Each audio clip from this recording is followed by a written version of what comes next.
This is an NBC News special report. Here's Brian Williams. Good day from New York. We're going to take you to the Rose Garden of the White House in just a moment. The president is going to talk about immigration, specifically what's been called this burgeoning human crisis at the border. Just to give you some numbers before we hear from the president, 52,000 plus unaccompanied children have shown up just since October, 39,000 families with children. We are talking about 1,200 to 1,400 immigrants per day. There's been back and forth with the House of Representatives over whether any meaningful attempt would be made at immigration reform. Of course, there is this humanitarian crisis. FEMA, among other agencies, has been called in to help. Chris Jansing, our White House correspondent, is standing by. Chris, what are the president's options? I suppose he's going to act in his executive authority. He is, because he says, and we have not been able to confirm this with Speaker Boehner's office, but he said last week the Speaker informed him that there will be no vote in the House on comprehensive immigration reform. So the president says he's going to take matters into his own hands. We've seen it before. You have to look at this in the context of what happened last week. Speaker Boehner saying he's going to sue the president over these executive actions. So the president, we expect, will say in the Rose Garden, Brian, that he has already directed his Homeland Security Secretary and his Attorney General to look into ways that he can use his executive authority, and he wants a report from them by the end of the week. And to that humanitarian crisis, by the end of the summer, and to that humanitarian crisis that you addressed, he is looking to move more resources there, sending a letter today to members of Congress. There is a proposal that they are going to make north of $2 billion for specific ways to deal with that crisis.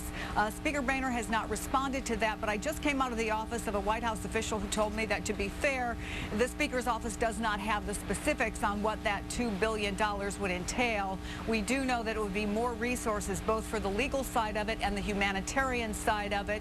But the headline here today, that no comprehensive immigration reform expected, according to the White House, Brian, and that the president is looking to take more executive actions. Chris Jansing, who is on the north lawn of the White House.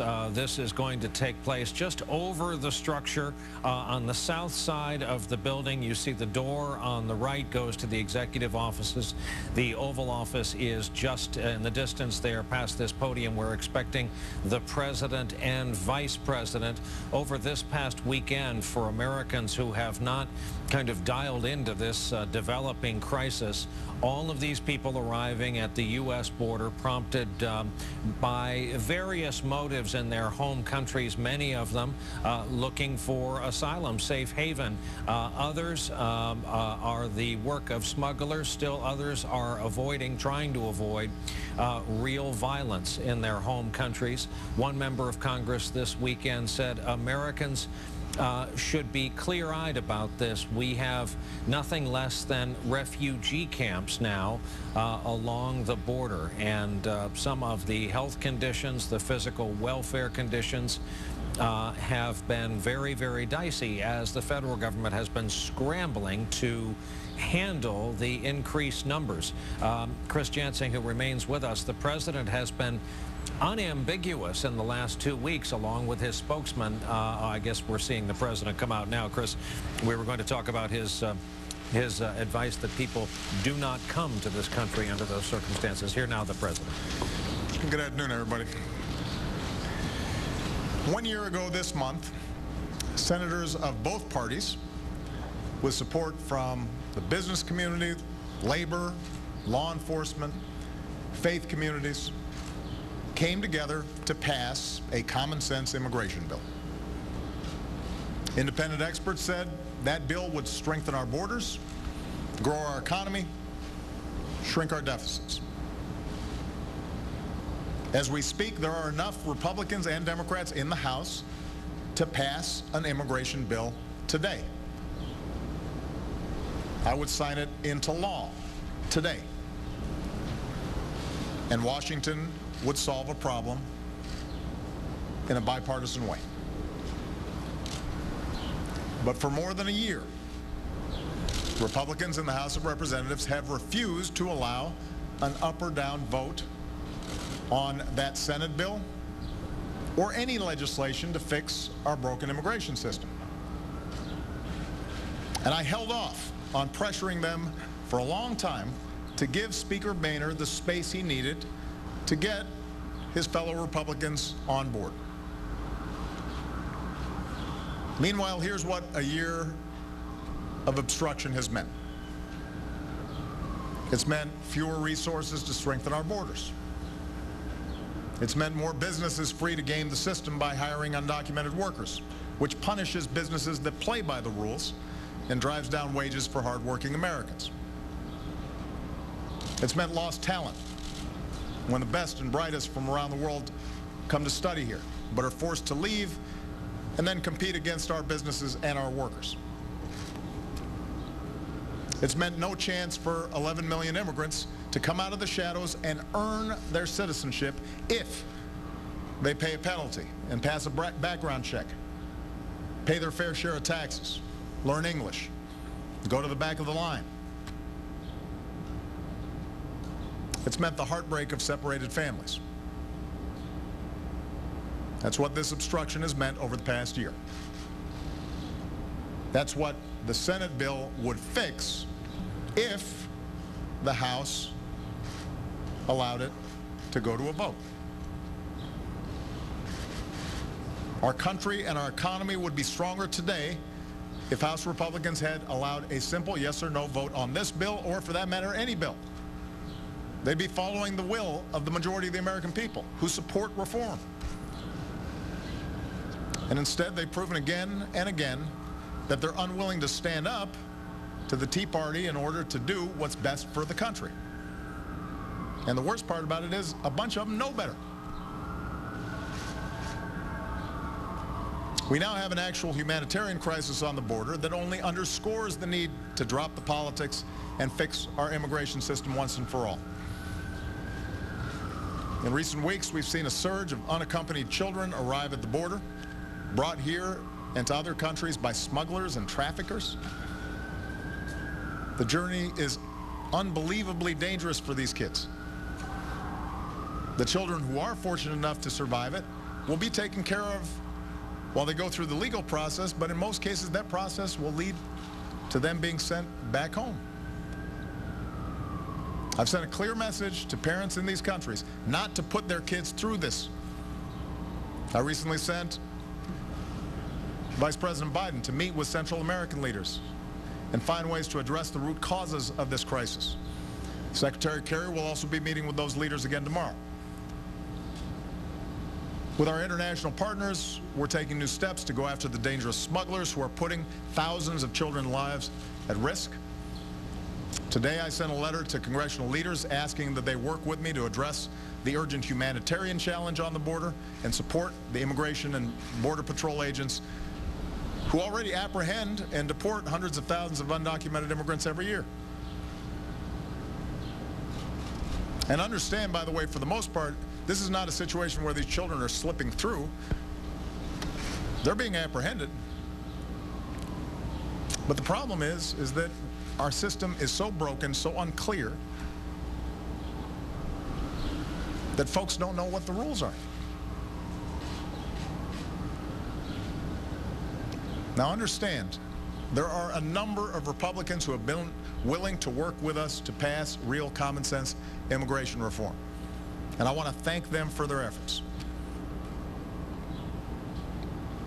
There are a number of Republican leaders in the Senate who did excellent work and deserve our thanks. And less visibly, there have been folks in the House who've been trying to work to get this done. And quietly, because it doesn't always help me to praise them, I've expressed to them how much I appreciate the efforts that they've made. I believe Speaker Boehner when he says he wants to pass an immigration bill. I think he genuinely wants to get something done. But last week, he informed me the Republicans will continue to block a vote on immigration reform, at least for the remainder of this year. Some in the House Republican caucus are using the situation with unaccompanied children as their newest excuse to do nothing. Now, I want everybody to think about that. Their argument seems to be that because the system's broken, we shouldn't make an effort to fix it. It makes no sense. It's not on the level. It's just politics, plain and simple. Now, there are others in the Republican caucus in the House who are arguing that they can't act because they're mad at me about using my executive authority too broadly. This also makes no sense. I don't prefer taking administrative action. I'd rather see permanent fixes to the issue we face. Certainly that's true on immigration. I've made that clear multiple times. I would love nothing more than bipartisan legislation to pass the House, the Senate, land on my desk so I can sign it. That's true about immigration. That's true about the minimum wage. It's true about equal pay. There are a whole bunch of things where I would greatly prefer Congress actually do something. I take executive action only when we have a serious problem, a serious issue, and Congress chooses to do nothing. And in this situation, the failure of House Republicans to pass a darn bill is bad for our security, it's bad for our economy, and it's bad for our future. So, while I will continue to push House Republicans to drop the excuses and act, and I hope their constituents will too, America cannot wait forever for them to act. And that's why today I'm beginning a new effort to fix as much of our immigration system as I can on my own, without Congress. As a first step, I'm directing the Secretary of Homeland Security and the Attorney General to move available and appropriate resources from our interior to the border. Protecting public safety and deporting dangerous criminals has been and will remain the top priority, but we are going to refocus our efforts where we can to make sure we do what it takes to keep our borders secure. I've also directed Secretary Jansing and Attorney General Holder to identify additional actions my administration can take on our own, within my existing legal authorities, to do what Congress refuses to do and fix as much of our immigration system as we can. If Congress will not do their job, at least we can do ours. I expect the recommendations before the end of the summer, and I intend to adopt those recommendations without further delay. Of course, even with aggressive steps on my part, administrative action alone will not adequately address the problem. The reforms that will do the most to strengthen our businesses, our workers, and our entire economy will still require an act of Congress. And I repeat, these are reforms that already enjoy the wide support of the American people. It's very rare where you get labor, business, evangelicals, law enforcement, all agreeing on what needs to be done. And at some point, that should be enough. Normally, that is enough. The point of public service is to solve public problems. And those of us who have the privilege to serve have a responsibility to do everything in our power to keep Americans safe and to keep the doors of opportunity open. And if we do, then 1 year from now, not only would our economy and our security be stronger, but maybe the best and the brightest from around the world who come to study here would stay and create jobs here. Maybe companies that play by the rules will no longer be undercut by companies that don't. Maybe more families who've been living here for years, whose children are often U.S. citizens, who are our neighbors and our friends, and whose children are our kids' friends and go to school with them and play on ball teams with them. Maybe those families would get to stay together. But much of this only happens if Americans continue to push Congress to get this done. So I've told Speaker Boehner that even as I take those steps that I can within my existing legal authorities to make the immigration system work better, I'm going to continue to reach out to House Republicans in the hope that they deliver a more permanent solution with a comprehensive bill.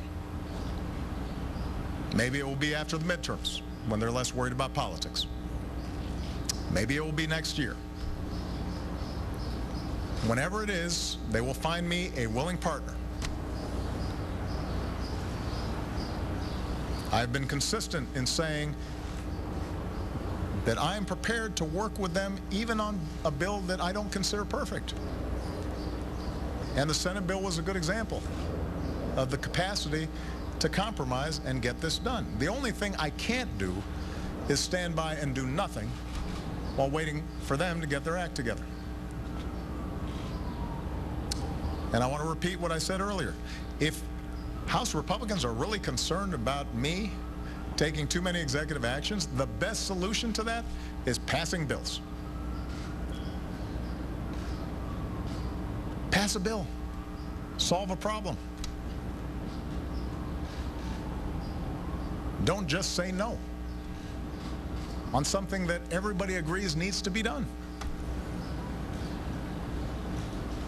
Because if we pass a bill, that will supplant whatever I've done administratively. We'll have a structure there that works, and it will be permanent.